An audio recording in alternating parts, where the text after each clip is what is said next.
A very warm welcome to Newswatch tonight. Glad you could make time for us. My name is Melissa Oduor. On the sign language is Boniface Morethi. Newswatch begins now. Nyeri Governor Mutahi Kahiga has stepped down from his role as the vice chairperson of the Council of Governors after facing public backlash over comments he made about the death of former Prime Minister Raila Odinga. Addressing the press this morning, Governor Kahiga said he accepts full responsibility for the actual and perceived consequences of his statements. The Council of Governors unanimously ousted the Nyeri governor from his position, terming his remarks as reckless and ill-timed. In a swift rejoinder, the ODM party led a cross-section of leaders in castigating Governor Kahiga's remarks, terming them ill-timed, as they come barely days after Odinga was laid to rest in a state funeral. Samia Dika begins her bulletin tonight.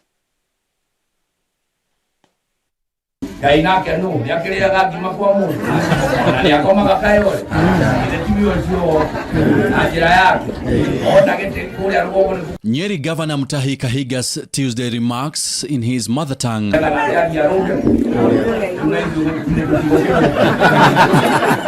have sparked outrage after he alleged that the death of former Prime Minister Raila Odinga was a blessing for the Mount Kenya region. Leaders of the Orange Democratic Movement. His comments have since drawn widespread condemnation from leaders across the political divide who have termed the remarks as insensitive, coming at a time of national mourning. You know that there is politicians like Kahiga who in the life of Raila Amolo Odinga have used him as a bogeyman to scale their own political heights there.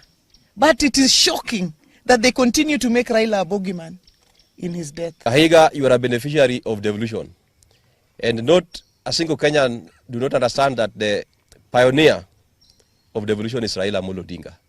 So you should be the last person to be happy or to cheer when we have lost Raila Amolo Odinga, who is the father of devolution. Agriculture Cabinet Secretary Mutahi Kagwe, who is the former Nyeri senator, has also disowned the remarks by his governor, calling them personal, culturally offensive and unreflective of the Nyeri community. These kind of statements are retrogressive, and it is not in anybody's interest for you to make those kind of statements that can obviously bring divisive aspects, especially in times like these ones.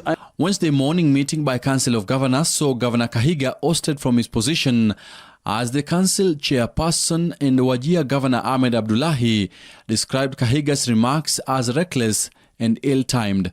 We wish to reiterate our deep disappointment on the statements by the governor.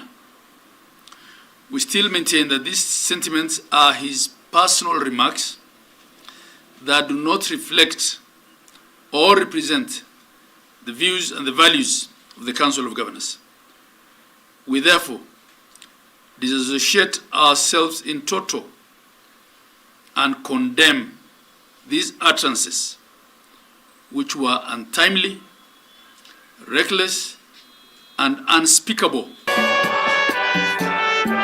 While issuing a public apology, Governor Kahiga was however remorseful, saying he accepts full responsibility for the actual and perceived consequences of his statements. To sincerely apologize to our mourning nation, to the family of the Right Honorable former Prime Minister Raila Amolo Odinga, Mama Aida, her children Rosemary Jr. and Winnie, Honorable Senator Oduor Odinga and Honorable MP Ruth Odinga and other siblings and their larger extended family, the ODM fraternity and the Luo nation and Kenyans at leaders from all sides of the political divide for any harm that it has elicited. With Kahiga having previously faced criticism over controversial political remarks, will the growing public outrage over his statement on the death of former Premier be his last one? We have seen skewed development and politically the loss of the right. For Newswatch, I'm Samia Dika. Send everyone back to the drawing board. That story by Samia Dika continues as Deputy President Kithure Kindiki has cautioned leaders and politicians across the country against making utterances that might plunge the country into bloodshed. This follows yesterday's remarks by Nyeri Governor Mutahi Kahiga over the death of the former Prime Minister and ODM leader Raila Odinga that seemed to downplay his death. Speaking in Kacheliba, West Pokot County during the launching of the electricity program, Kindiki, who was flanked by West Pokot leaders, among them Governor Simon Kachapin and former Governor John Lonyangapuo and a host of local MPs, said the country had recovered from conflicts and called for calm and unity in the country. At the same time, Kindiki has assured that the Kenya Kwanza government will ensure that every part of Kenya benefits from development projects. Pokot South lawmaker David Kosing hit out at those igniting tension in the country, urging them to support the Kenya Kwanza government. Juzi, unajua ya kwamba tumepoteza kiongozi wetu ambaye alikuwa ni mheshimiwa Prime Minister wa zamani, na tumempumzisha pale kwa heshima kama kiongozi mzalendo ambaye alifanya mambo mengi kwa miaka mingi kuleta taifa pamoja. Na wakati mheshimiwa aliyekuwa waziri mkuu amepumzika, ameenda kupumzika akiwa na amani. Walikuwa wanafanya kazi na rais wetu, sio kazi yao binafsi, kazi ya kuleta taifa pamoja, kazi ya kuunganisha Kenya yetu, kazi ya kuleta uwiano. Hata kama walishindana 2022, mambo ya mashindano ya viongozi yanakuja yanaisha, hapo katikati ni ujenzi wa taifa. Kwa hivyo mheshimiwa aliyekuwa waziri mkuu ameenda kupumzika akiwa na amani na akiwa ameridhiana na watu wote wa taifa letu la Kenya na wapinzani wote ambao alikuwa nao, wapinzani wa kisiasa. Kwa hivyo kusiwe na mtu wa kwenda kuleta matusi, kudharau ama kumkosea heshima mwenzetu ambaye ameenda mbele za haki na ambaye Mungu amemuita akapumzike. Hiyo ni jambo la kuleta fedheha na aibu kwa kiongozi wowote kuleta matamshi ya kudharau, kukejeli ama kusherekea ati kifo cha mwenzetu ambaye ni kiongozi ametumikia taifa letu kwa miaka mingi. Ama watu ya Kachaliba mnasemaje? Si mheshimiwa Prime Minister alikuwa kiongozi wetu jameni? Ndivyo. Si alifanya kazi kubwa katika taifa letu la Kenya? Si mumeona tumempumzisha kwa heshima zote? Ndivyo. Si tumempatia heshima zake? Wale walikuwa wakanu tuko nyumba moja, wale wakuu wako na sisi. Ukiona hapa kwenye kapo, ukiona na kusini hapa, watu tuko nyumba moja.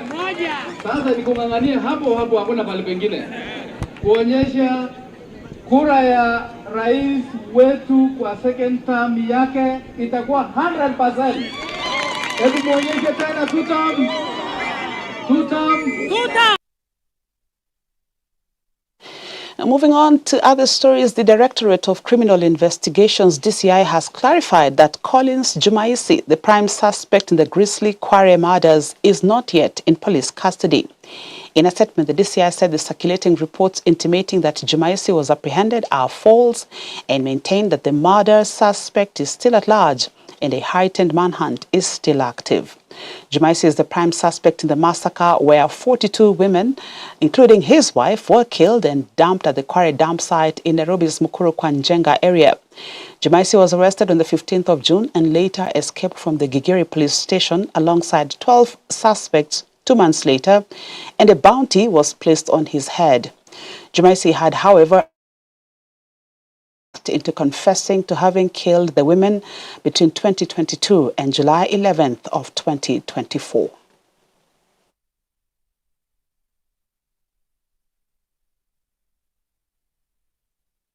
More than 300 pupils from Mwango Primary School in Dandora, Nairobi County have benefited from dignity kits donated by Hope Media Kenya in collaboration with World Serve and Hesed Kenya. The donation aims to provide the pupils who are largely from vulnerable backgrounds with personal effects. Mwango Primary School principal has urged other stakeholders to join hands to the safety and well-being of the school-going children, especially as they proceed for the long December holiday. The pupils also got to learn more about gender-based violence and mental health well-being.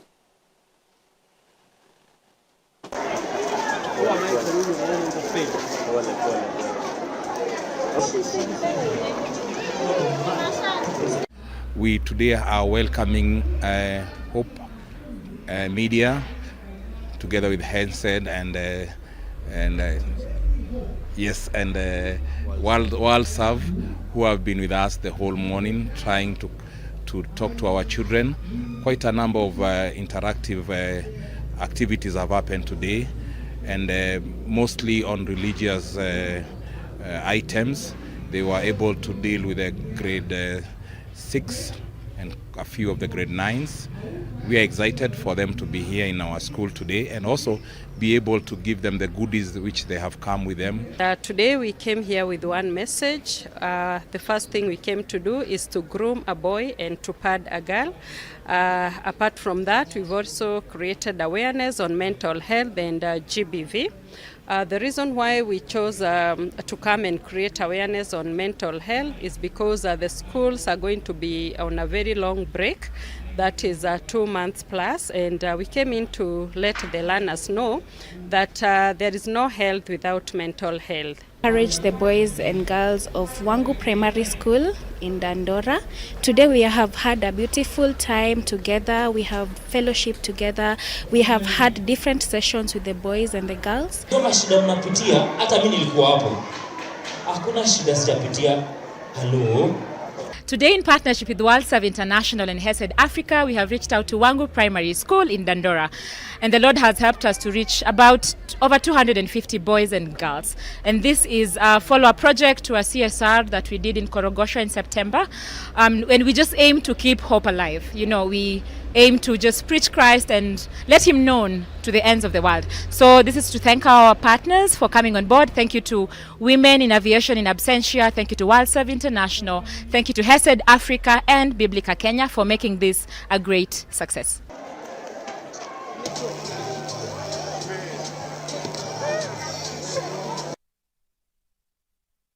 We're taking a short break now. Newswatch will be back with more news items. Don't go too far.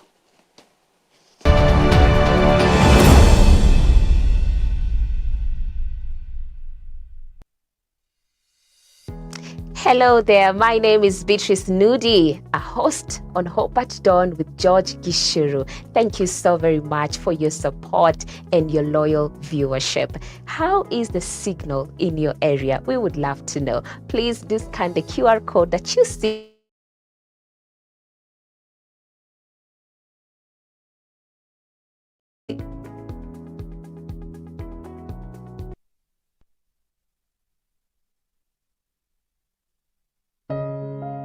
What if your pain had a purpose? What if your past was just a beginning of a greater story?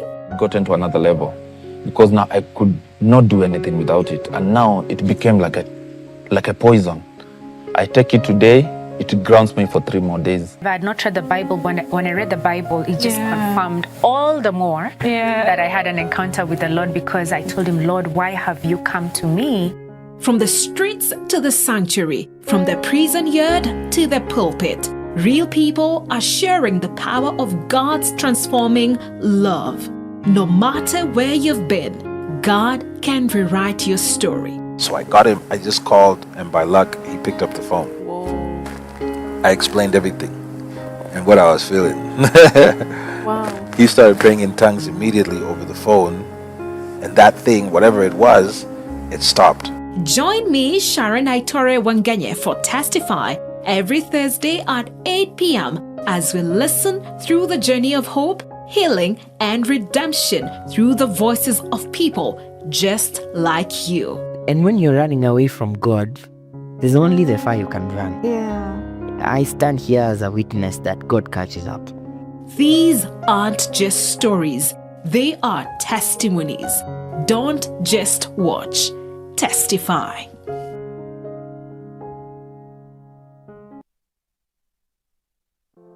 There's a world out there searching for hope, and you can help bring it home.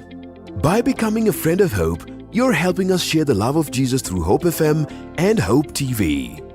With a donation of any amount, join hands with us to bring hope and point souls to the transforming power of Jesus Christ.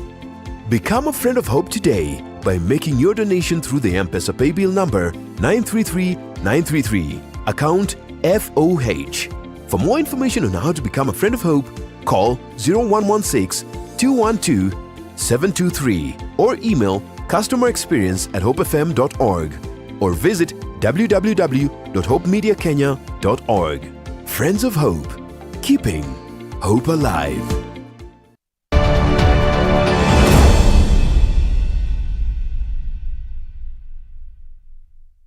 Back with more news items here on Newswatch. Now, Kenyans have continued to question the 15 new laws signed by President William Ruto last Wednesday. The president signed the new laws just as news broke of the death of former Prime Minister Raila Odinga, causing many to raise eyebrows over the move. The Law Society of Kenya LSK and presidential candidate Reuben Kigame are among those who have since gone to court seeking to halt the operationalization of the new laws, particularly the computer misuse and cybercrimes law. Our Swahili news anchor Alice Diana earlier on spoke with High Court Advocate Julius Miri. Wakati ambapo tu rais anatia saini, sheria inaanza kufanya kazi. Lakini tunashukuru kwa sababu leo hii kuna wale ambao walikimbia mahakamani wakiongozwa na chama cha mawakili, the Law Society of Kenya, na vile vile mwanamuziki Reuben Kigame na ile the Kenya Human Rights Commission ambao walikimbia kotini na wameweza kupata amri kutoka kotini ambayo inasimamisha implementation ya hizi sheria, sana sana hii sheria ya Computer Misuse Act, hadi ambapo kesi hiyo itasikilizwa na uamuzi kutolewa. Tunapata kulingana na hii sheria define what an offense is. Kwa mfano inasema grossly offensive. Na ukiangalia katika grossly offensive, ukipatia mtu aweze kukwambia what grossly offensive means, hawezi kukuelezea. Kwa hivyo serikali inaweza kutumia hizi terms, grossly offensive, likely to cause harm, kuweza kudhalilisha wale ambao watawaona kama wakosoaji wao. Sheria hii inatoa zile ambazo ni very harsh penalty. Inasema ya kwamba ikiwa utaeneza uvumi ambao haufai na ni uvumi ambao utaweza kuwafanya watu kuelekea mwelekeo fulani ama kufikiria kupitia mwelekeo fulani, unaweza kufungwa kifungo cha hadi miaka 10 au kutozwa faini ya shilingi milioni 20. Hivyo basi hii ni sheria ambayo kwa mtazamo wetu sisi kama wanasheria, sheria ambayo imeletwa kuweza kuwadhalilisha wale ambao ni wakosoaji wa serikali na kuwanyamazisha. Kwa sababu ukizungumza kuhusu mwanasiasa fulani, kesho utaambiwa utoe shilingi milioni 20 au ufungwe miaka 10, hauwezi kukubali. Vile vile kuna ile inaitwa the National Cyber Crimes Committee NC4 ambayo imewekwa pale. Nimepatiwa mamlaka makubwa sana kisheria. Ya kwamba leo hii nikipata tovuti kwa mfano ya Hope TV inaeneza uvumi fulani na sitaki uendelee kueneza uvumi huo bila hata ya kupata ile ambayo inaitwa the final conviction kutoka kotini, ule kachero investigator anaweza kukimbia kotini kabla ya hata kesi kusikizwa, atapatiwa ile amri ya kuweza kuifunga hiyo tovuti yako. So inakuwa a very very critical thing ambayo inaweza kutumika na serikali hasa tunapoelekea katika uchaguzi mkuu wa mwaka 2027.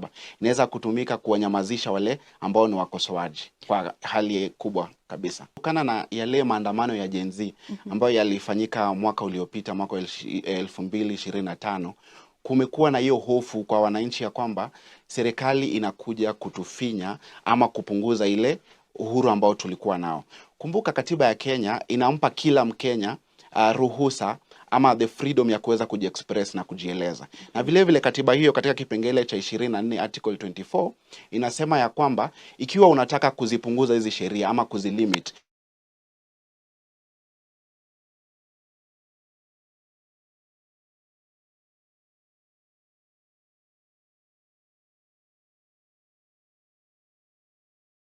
unahisi ya kwamba kulingana na marekebisho haya ambayo yameletwa hasa katika sheria hii ya Cyber Crimes Act, inakuwa ni kwamba yameenda beyond whatever inahitajika under article 24.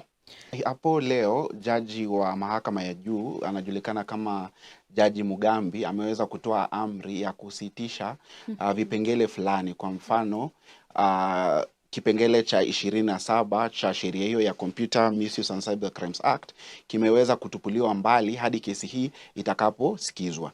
Vile vile pia chama cha mawakili the Law Society of Kenya pia kilikimbia kotini na kimeweza kupata amri hii kutoka kwa jaji ambaye pia ameweza kusema ya kwamba ameweza kususpend ama kutupilia mbali implementation ya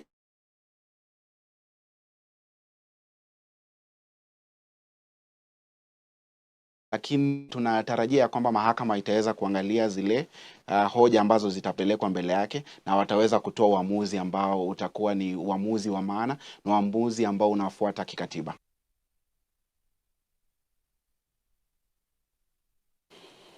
Now we move on to Uganda, where 46 people have been killed after several vehicles crashed on a major highway. The crash occurred when two buses traveling in opposite directions collided head-on while trying to overtake two other vehicles, a lorry and a car, at Kitaleba village on the Kampala Gulu Highway. According to the Ugandan police force, one of the buses swerved in an attempt to avoid a crash, but in the process caused a head-on and side collision that led to a chain reaction in which other vehicles lost control and overturned. As well as the fatalities, the passengers of the vehicles involved and several others were injured. They've been taken to different hospitals in the western town of Kiriandogo. President Yoweri Museveni has sent his condolences to the bereaved families, calling for caution to prevent such tragedies. He directed that each bereaved family be given 5 million shillings and 1 million shillings to those injured.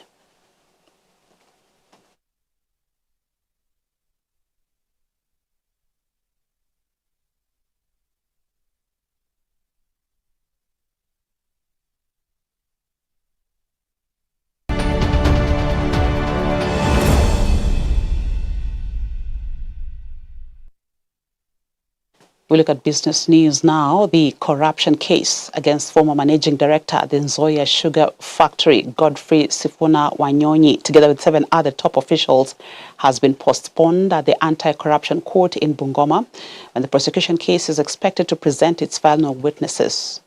The 8 are facing charges of embezzling 11 million shillings from the sugar factory. Bungoma Senior Principal Magistrate Josephat Gishemo has postponed the case until the 11th of February 2026, after one of the accused lawyers was reported ill, stating that the case will not be rescheduled again, since it had already taken more than 8 years. Considered that application and also the response. It is indeed true that this is an old matter.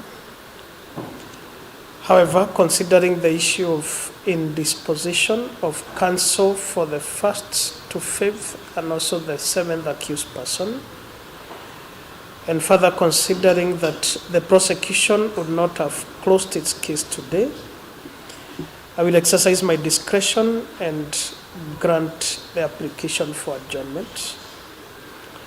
However, in view of the age of this matter, I order that all parties must be ready for hearing on the next hearing date, and this is marked as the last adjournment on all the parties.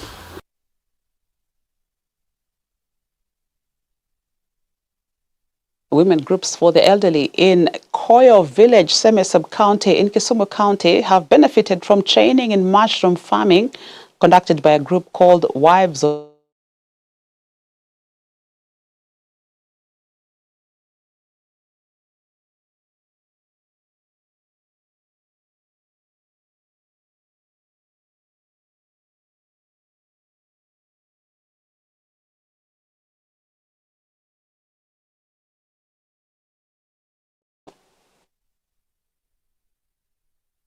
I've also learned how to do value addition for the mushrooms, and we have also been introduced to marketing of mushrooms. We are going to do it so that it's like we increase our food base and more so on the protein and others. And given that this is a product that now is being recommended for by doctors because of the health issues that are there, it's going to be beneficial to the communities. In Fodiko, we have elderly people like me. We also have very young people, and so it's going to we are going to cover a bigger cadre. We have learned a lot, in fact. We would have come all to see what is going on and what has happened. So we shall tell them to, whenever something is going on in a group, they should all come. as fresh mushroom, we all know that it's highly perishable.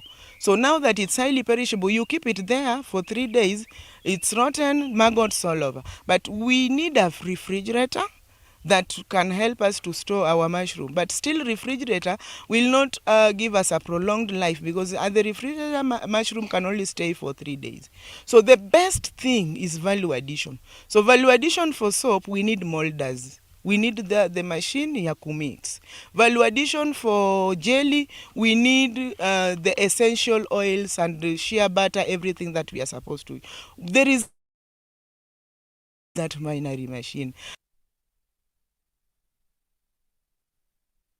And Italy has taken a historic step by becoming the first country in Europe to establish its own comprehensive set of rules governing artificial intelligence, AI. The newly introduced framework sets clear guidelines for both public and private sector use of AI, addressing issues such as data protection, algorithmic transparency, and accountability. By acting ahead of the European Union, Italy aims to position itself as a leader in responsible innovation, balancing the benefits of technological progress with the need of human oversight and ethical safeguard. The Italian framework centers around the 3 major principles of ethics and trust, transparency and accountability, and innovation and competitiveness. The rules also establish an independent supervisory authority to oversee compliance and address risks associated with AI misuse. Experts believe Italy's early action could influence other European nations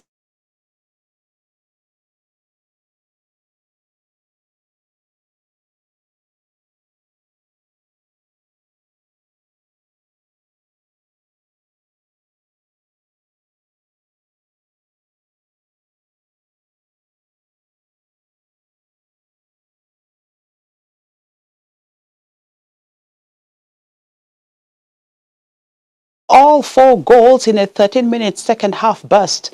Victor Gyökeres netted a brace, Gabriel Martinelli added 1, and Declan Rice provided assists for every goal, with teenager Miles Lewis-Kelly assisting Martinelli's strike.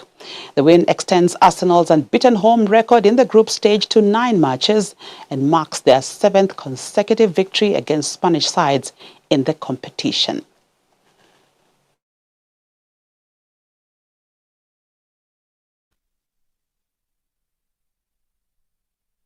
That resounding victory brings us to the end of Newswatch for tonight. Many thanks for your company throughout this newscast. I have been your anchor, Melissa Oduor, together with Boniface Muredi on the sign language. On behalf of the entire crew that made this possible, have a good night.